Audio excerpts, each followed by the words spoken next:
Cloud computing promises scalability. In order to achieve scalability, cloud computing uses two approaches. One is called virtualization and another one is called multi-tenancy.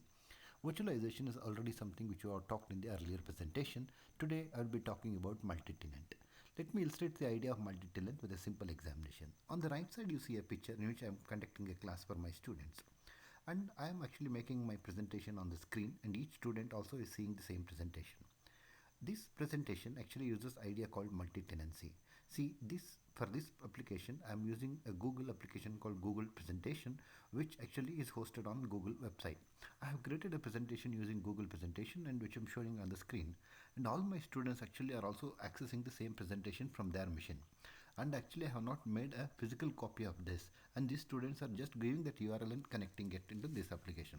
So this is different from the traditional application where actually if I want to give my presentation to other students, I have to give a physical copy and they have to either copy it to their machine or pen drive, and that is not happening here. Then how does it happening? So this idea is called multi-tenancy. In this, what actually happens is multi-tenancy refers to a principle in software architecture. A single instance of software runs on a server serving multiple clients. That means on Google, somebody is running an application which shows my presentation. The same application is being used by other people.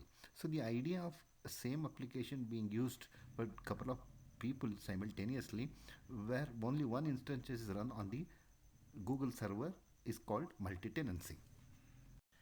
In this slide, I will show you the difference between the traditional single tenancy system and multi-tenancy. On the picture you see actually on the left side, there is a single tenancy which is used in traditional computing. Here what actually happens is, as and when a user comes to start using the computer, a separate identity or separate resources given to him which is not used by the other one. You can see boxes down there. Each one of them belongs to a one client above. So the problem with this is actually as in more and more users starts coming, you have to give them the separate resources like storage, machine, processing, operating system, and so on and so forth. So this approach cannot be used in cloud computing because there are millions of users and you also don't know their duration and the extent of their use. So for that reason actually it uses multi-tenancy. On the right side you see that all the resources are converted into one unit and each one of them is a partition. So as and when a client comes, a partition is given to him.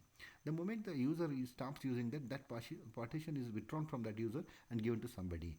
So as and when more and more users come, you can go on adding resources, making the partition so that whichever the vacant partition is there, that is given to a particular user. So this gives an ability to scale up, which is essential quality of cloud computing.